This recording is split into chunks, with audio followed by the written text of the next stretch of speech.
Parents, we are here to talk to you today about changes to Pythagoras Academy report cards.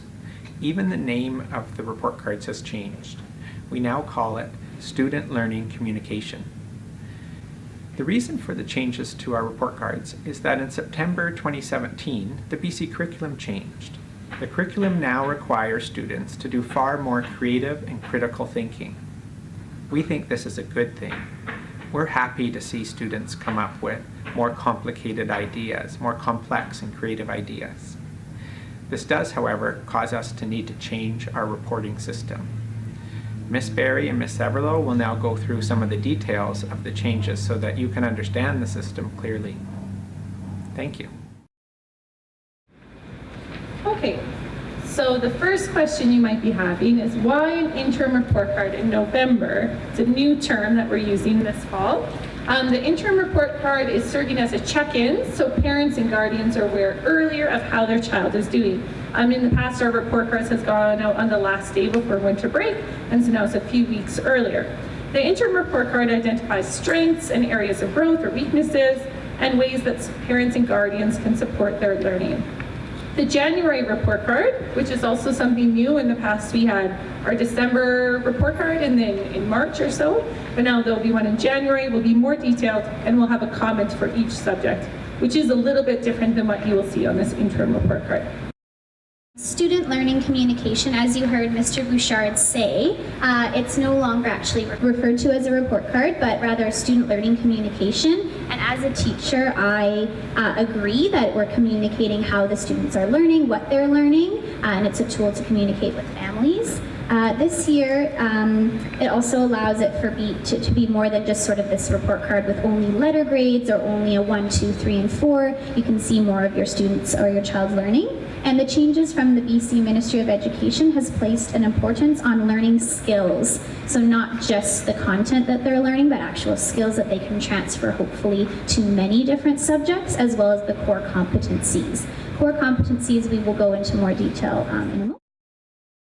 The learning continuum. Each student is on a learning continuum for each subject area. So emerging is the first step on this continuum, and that should be viewed as a very good start. So in the past, if you've been at Pythagoras Academy, we've had a 1, 2, 3, or 4 on the primary grades report cards, and that would be a 1, and emerging would be the place where they're starting. Developing would be our old 2, and that should not be seen as a negative. That means they've had a really good start, and that is just the next step in their learning continuum. It also should never be seen as finished. Even it goes on to being proficient, or our old 3, and then even extending.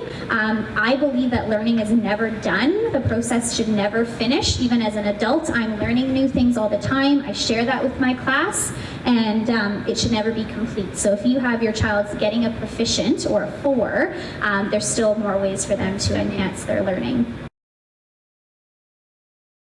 So that's directly from the BC Ministry of Education website.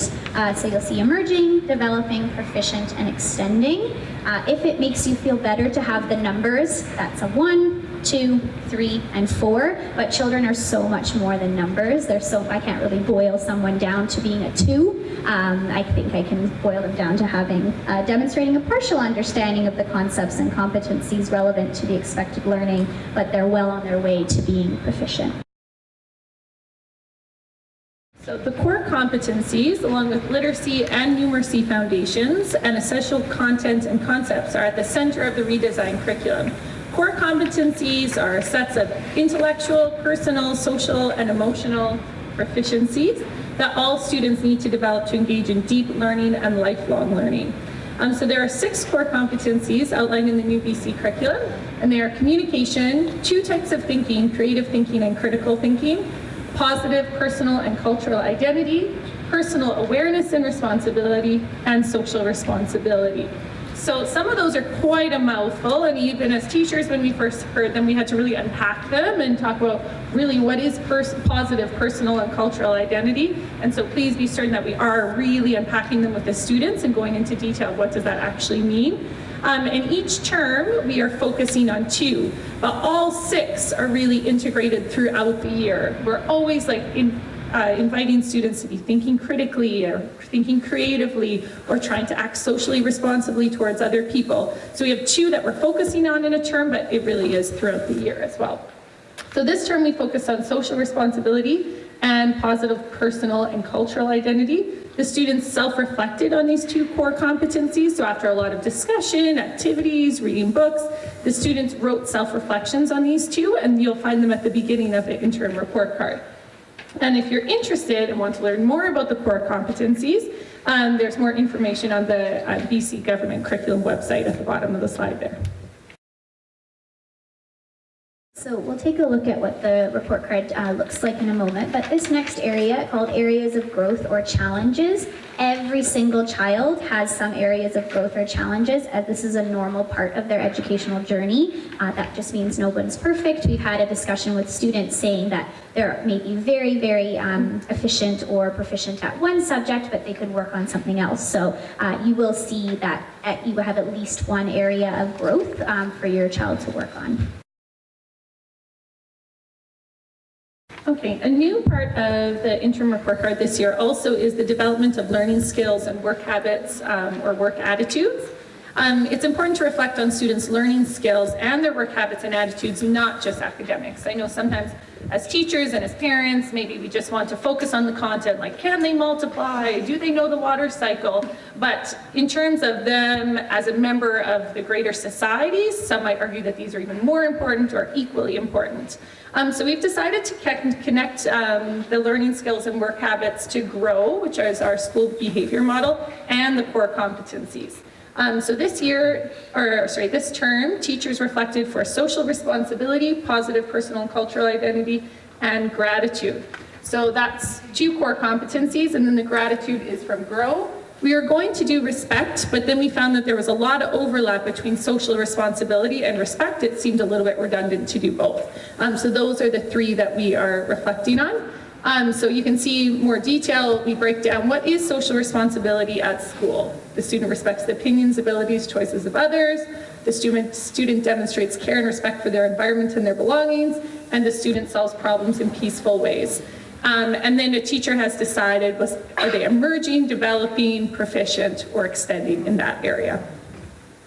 So you can read the rest of them for yourself.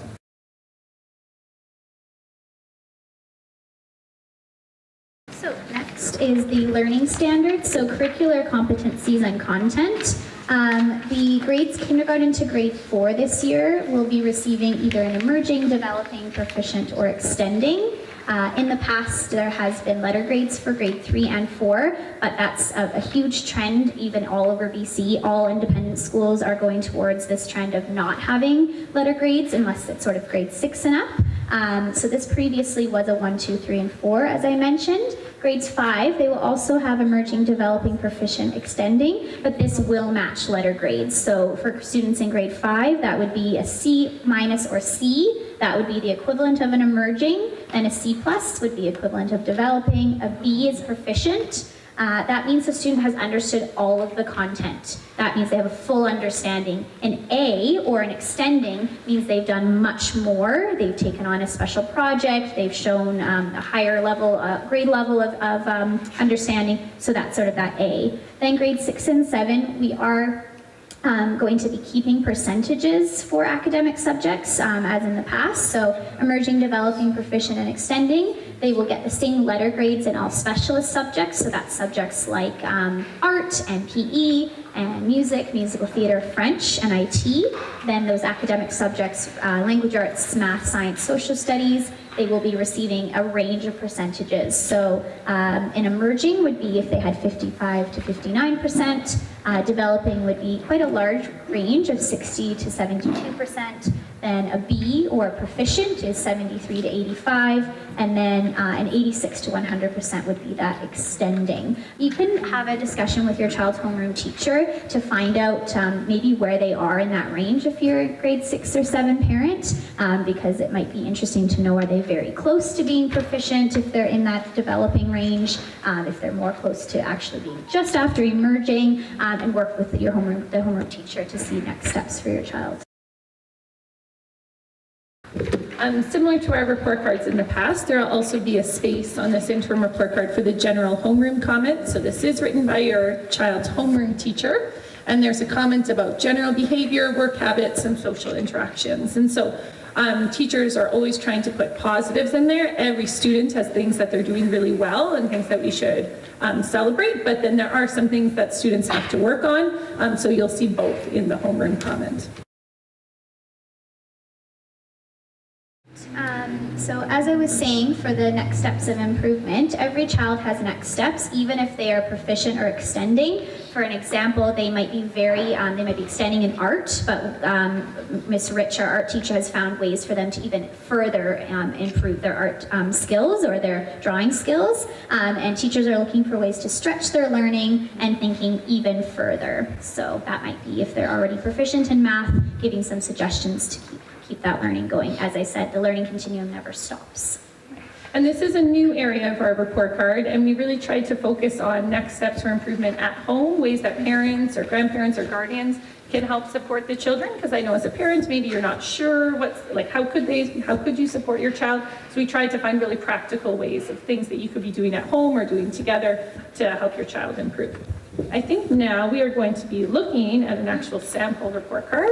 So we'll show how you actually log into Alma and access the report card, as it's something very new but very exciting. As a parent, that's the website, that's pabc.getalma.com.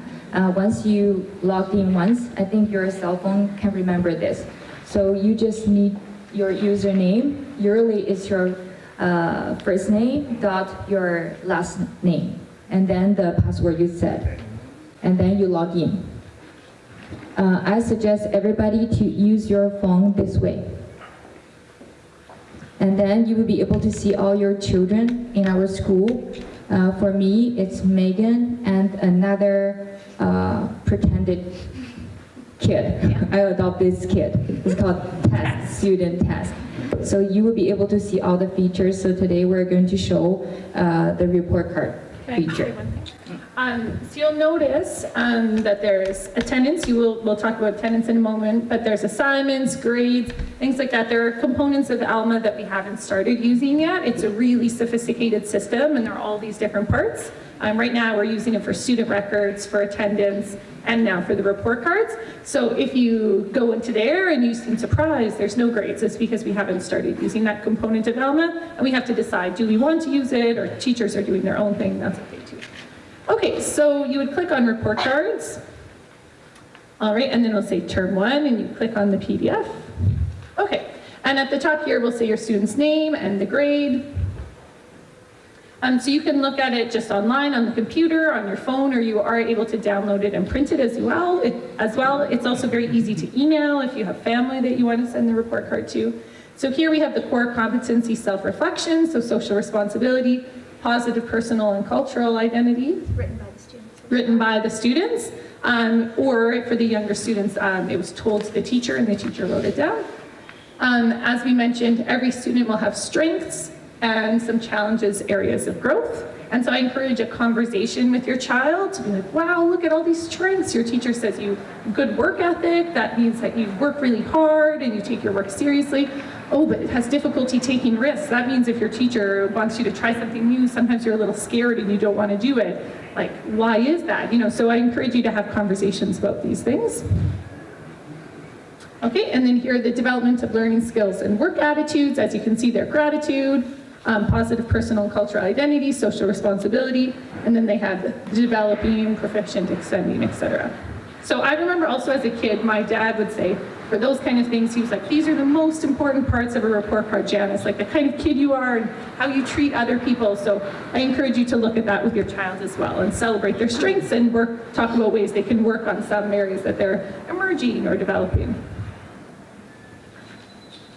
Okay, and then here's the learning standards, curricular competencies, and content. So it is different than our report cards in the past, where there would be a language arts comment, a math comment, a science comment.